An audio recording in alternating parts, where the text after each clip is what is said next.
leave a gallon of oil, barn chain oil, on the floor of my truck on the way to the job so it can warm up a little bit. Won't be nearly as thick.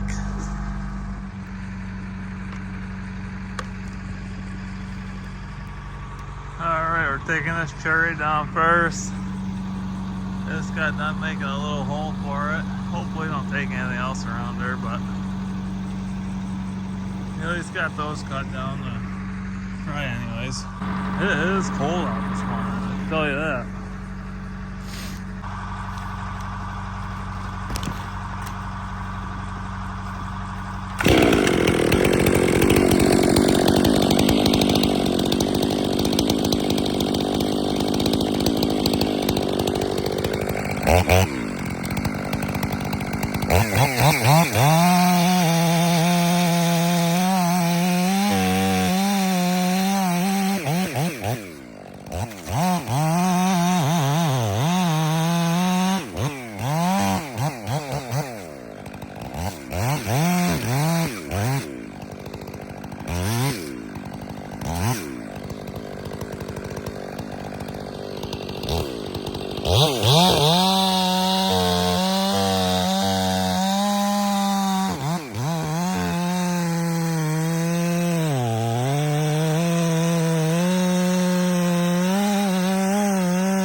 Oh, that worked out perfect.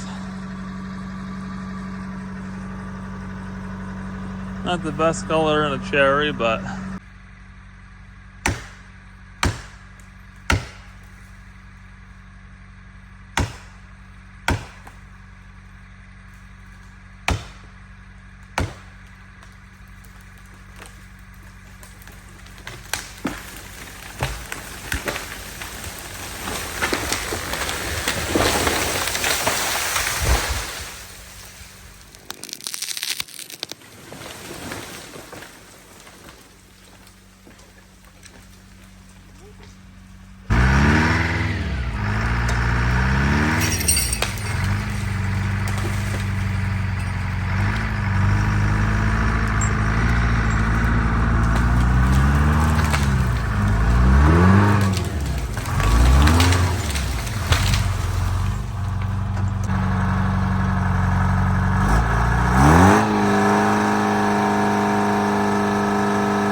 Well, next up we got this cherry.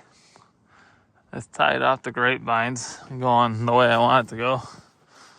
And then we have this oak right afterwards. That's a beauty. And after that, we're pretty much done with the logging portion of this job. Just one load of white pine to pull out, finish that up from what I cut in the clearing here.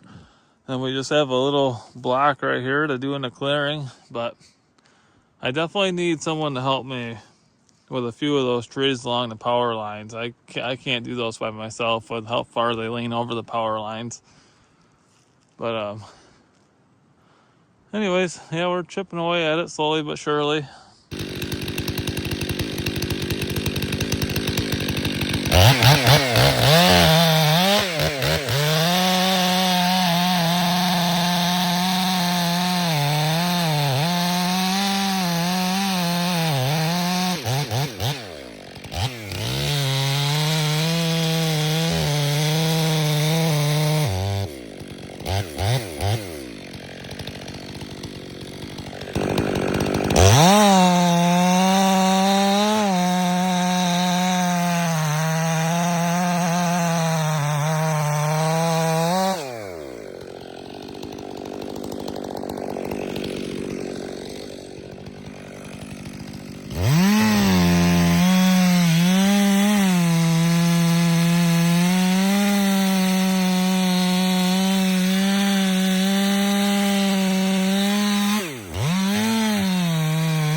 I had someone ask me the other day why I cut the sapwood on certain trees. And most trees with a white sapring like this, cherry, hickory, black walnut, pretty much any tree with that white sapring, the fiber in that sapring is extremely tough, and it usually tends to tear the tree once it falls. It'll tear the tree up. I know you guys have seen me do it before. I've shared it before with the tree tearing, and just trimming that alone will pretty much prevent you from tearing the tree. Sometimes you get a weird twist on the stump and the hinge doesn't want to let go. It'll slab itself, but that doesn't happen too often. If you do think it's going to happen, you cut the center out. But anyways, that's why I cut the sap rings on some of these trees. This oak has a lean heading out this way towards the clearing, but I'm going to send it down through here. As you can see, there's just a couple dead trees through there, and it's a nice hole. So I'm gonna back the skidder up in here and then get this cut and just push it over in there.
You guys are probably wondering why I had two saws out, and that's because I got one of mine pinched. But one of the reasons why I cut low stumps, not only because I usually work for a landowner and want to get them the most amount of money I can, but hardwood trees are only so tall. Before you start getting the crotches, my boot was stuck. Before you start getting the crotches and limbs and all this other stuff, I still got a couple blackened logs to pull out of this top. Anyways, what I'm getting at, I cut lower stumps because you never know when you'll need another extra 6 inches, an extra foot, like right here. There is not a double hard in that, but if I went up another 4 or 5 inches, I'd have a double heart in that log. And some of those won't take that, and it'll just be a blackened log. Now this log will probably go for a saw log. Anyways, what I'm getting at is I cut lower stumps because it gives me a better chance to get another log out of the tree. Whereas if I was just to cut that stump off, at the snow line, this whole log here would be gone. I mean, this is an 8-foot log. I could have probably cut 3 12s and ended up somewhere in here, and all that would have been wasted. So that's why I cut low stumps. And I really think when you're cutting hardwood, that's really important. Me personally, anyway. So if you're in your own woods, cutting your own trees, do whatever the heck you want. But when you're working for a landowner or a mill, it goes a long ways when the landowner walks through the woods and sees stumps a couple inches above the ground.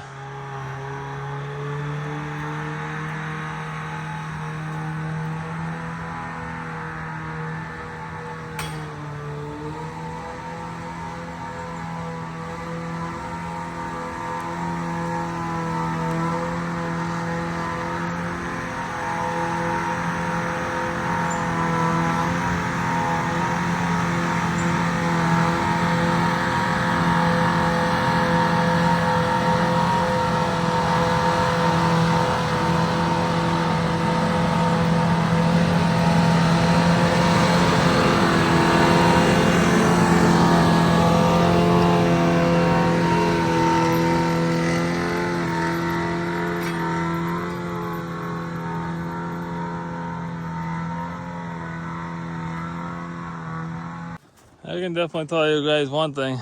It is a huge difference if you come here a couple of days before and plow all the snow off and keep the snow off for a couple of days. Once it gets cold, you will have a nice landing. Anyways, I wanted to do something fun with the 562 here. We're going to put a new chain on it. This one's pretty aggressive, I guess, for the saw anyways. I want to see how well it's going to buck up that red oak log there with a 24-inch bar on it. Putting a brand new Oregon full skip on there.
It's quite an impressive saw for a 60cc.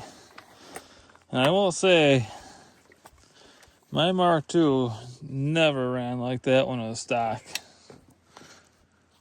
That thing with a 20-inch bar on it could hardly get out of its own way. Well, that's not a bad day for today. First day working in the snow. That's not very exciting for me. I'd take 90 over this any day, but anyways, gotta load out. Thankful I can work still. Hope you enjoy the video and have a blessed day.